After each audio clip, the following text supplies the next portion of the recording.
In this video, we're going to change some lug studs on a Kawasaki 4010 4x4 trans mule. That's so dumb. Lug studs on this guy are tore up junk. Let's fix it.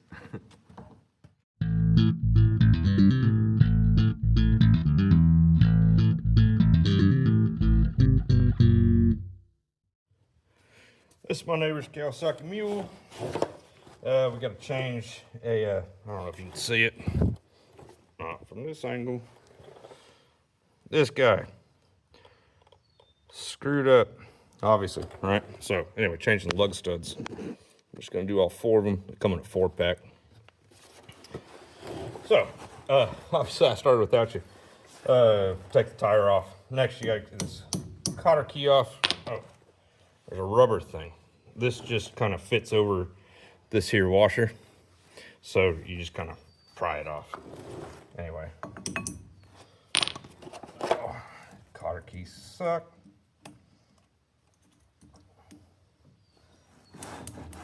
But you get the point. Cotter key out.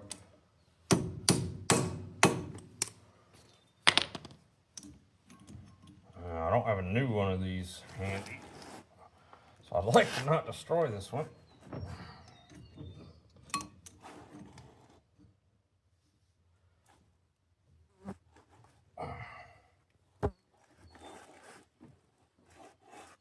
Come on.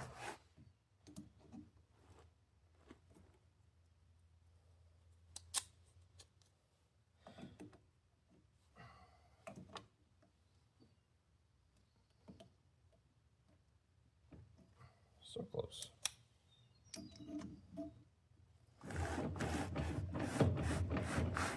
Okay.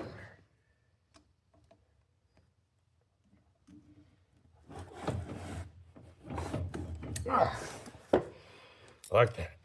Okay.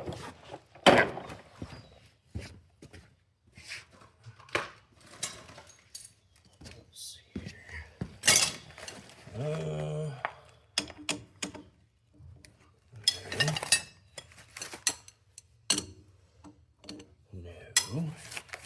These are metric, but I found one of these fits pretty well on there. It'll do the job. You're also going to want a bigger wrench. This happens to be the biggest one I have. Take your lug studs, lug nuts rather. I'm going to put them on here backwards. See how all these are kind of tight. They're all kind of messed up. What happened is actually my fault. I just go this way. But I put these on here with a, well, not one that I have here, but with an impact wrench. Didn't even think about it. And I over tightened them, and it messed up the threads. This one, inoperable now. But anyway, so I bought the part, so I'm fixing it. We put them on here backwards because if you look at the way the lug nuts are, see how it's got kind of that little flange on it?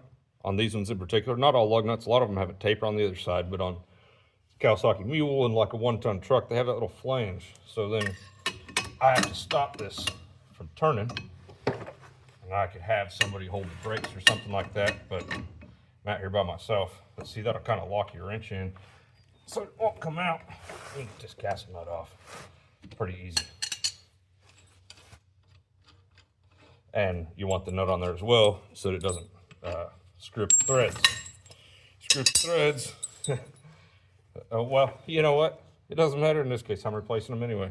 Started to say just make another job for yourself. But yeah, in this case, it don't matter because this is why we're taking it apart. Oh.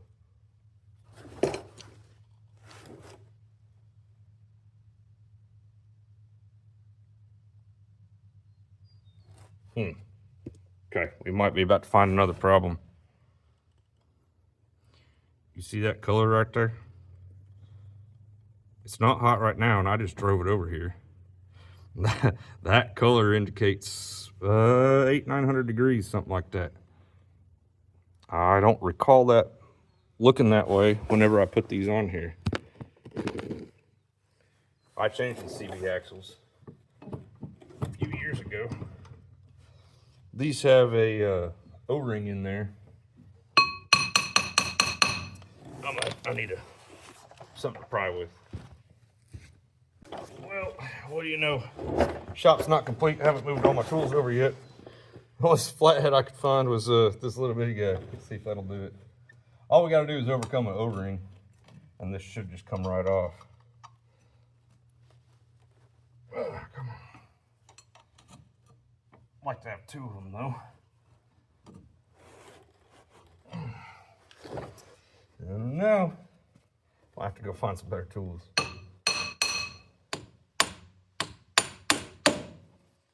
Yeah, so see that shaft's not particularly tight. That's a spline connection. It's supposed to have some play in it like that because there's a CV joint right here behind it and another one back there. So that play, that's all normal, but it's not the shaft holding it up. It's just the O-ring on here to seal the brakes so water don't get in there. Maybe. The other thing putting these on there backwards does, it makes kind of a handle for you.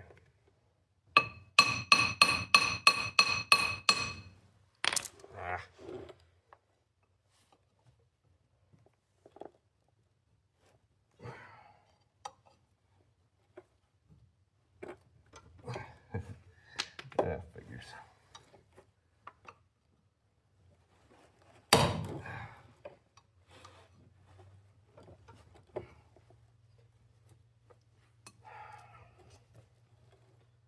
Okay, I'm gonna have to go find a better pry bar. I'll be back in a minute.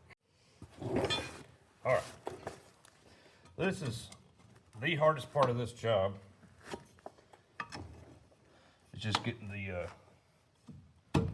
brakes off of it here.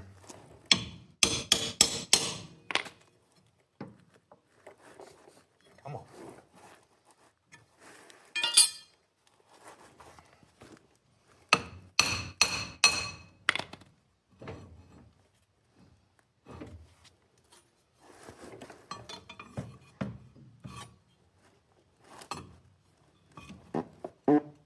Oh.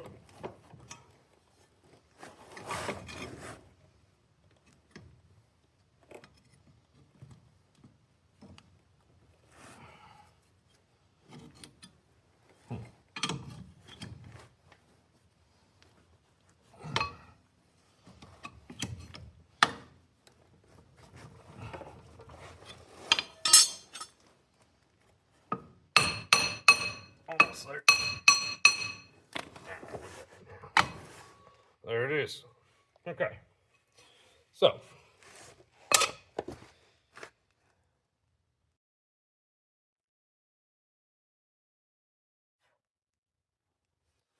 The brake dust, that's probably best not to breathe it as best you can.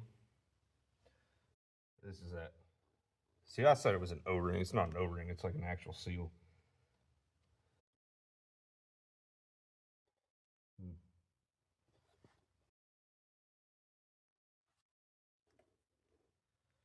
Okay, well, maybe that discoloration is just from the heat treatment of the shaft.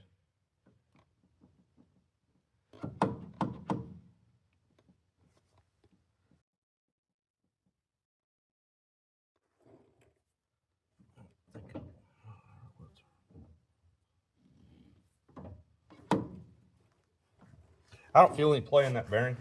I think we're all right. Good. Okay, I'm gonna change this camera angle. Show you how we get these out of here. Actually, first step, take the lug nuts back off. All right, 1 second. All right, so not particularly complicated. You're gonna get yourself a hammer, whichever kind you like. I'll put some, happens to be 2x6s underneath the part here in order to protect my concrete.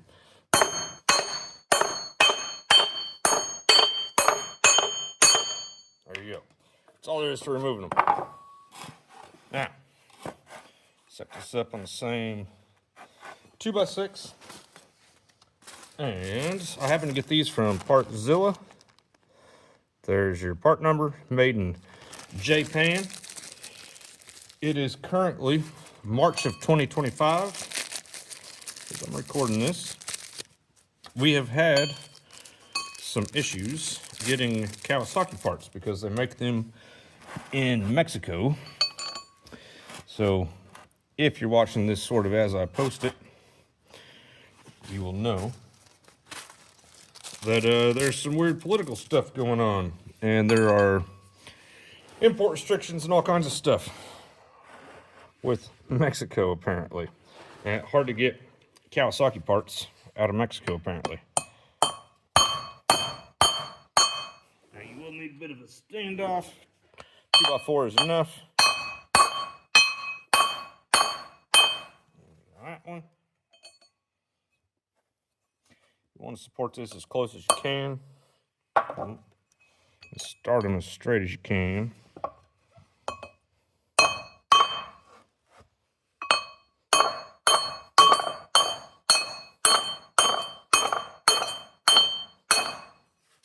It wouldn't bounce around so much if I didn't have the boards there, but gotta have something.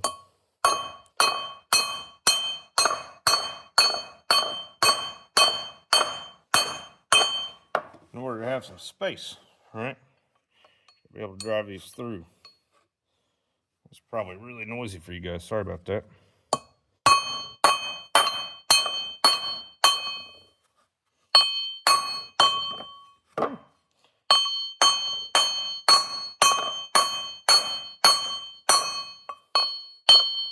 Somebody's going to tell me that you're supposed to do this with a press.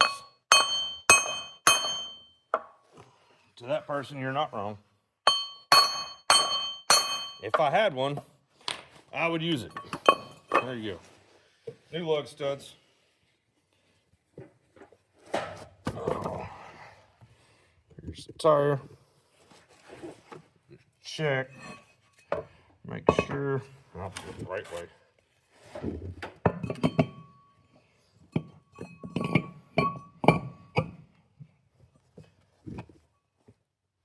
Really fit. There it goes. Just like that. Okay. All right. Turn it back around.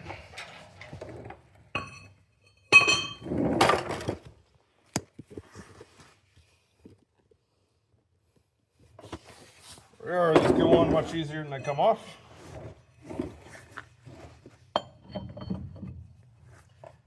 Make sure your spline's lined up.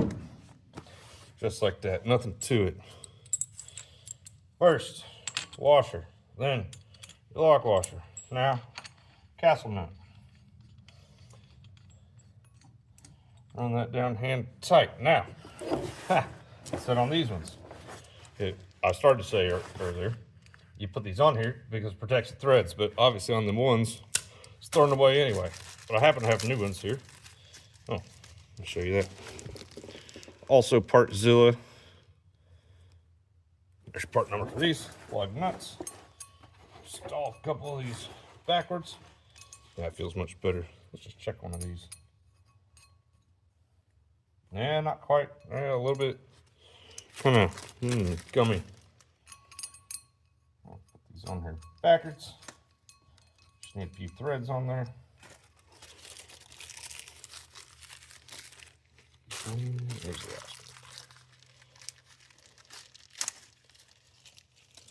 Not gonna put them all on there. All right. This time we're turning it this direction. Oops.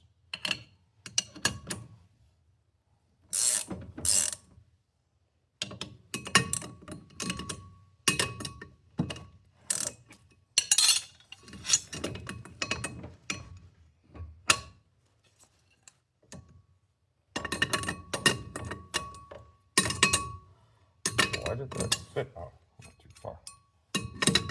Okay. Like so. Oh, that's backwards.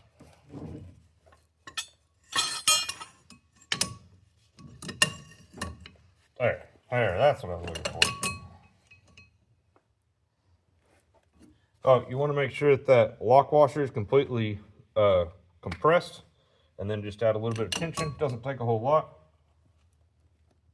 And then line up that hole for the cotter key.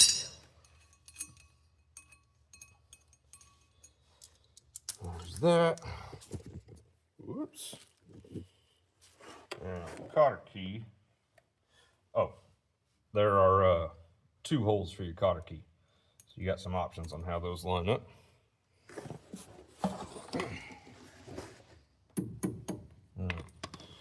Let's straighten this out a little bit.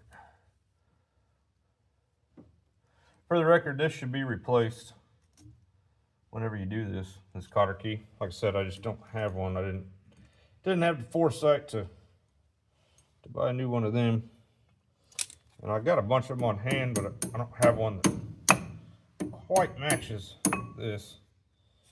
Oh, oops. No big deal. You can reuse these a couple of times before they're just complete trash. I went too far though.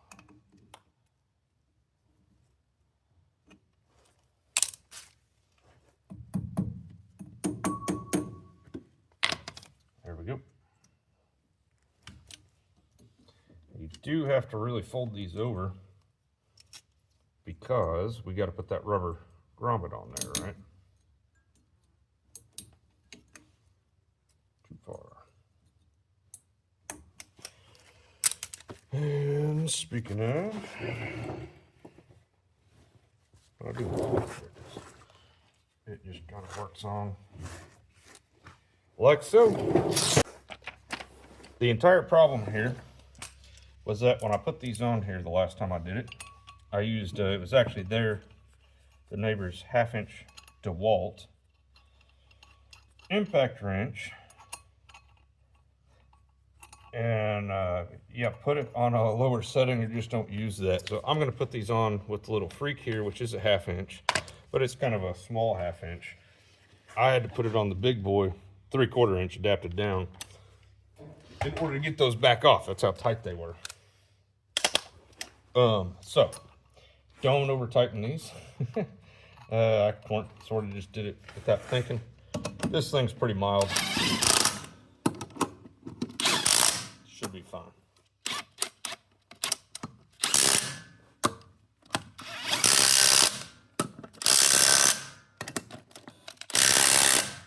This little freak, for the size of it, give you size difference, right? I mean, teeny tiny little 1/2-inch impact driver. Surprisingly powerful though. So anyway, point is, be careful what you put those on with.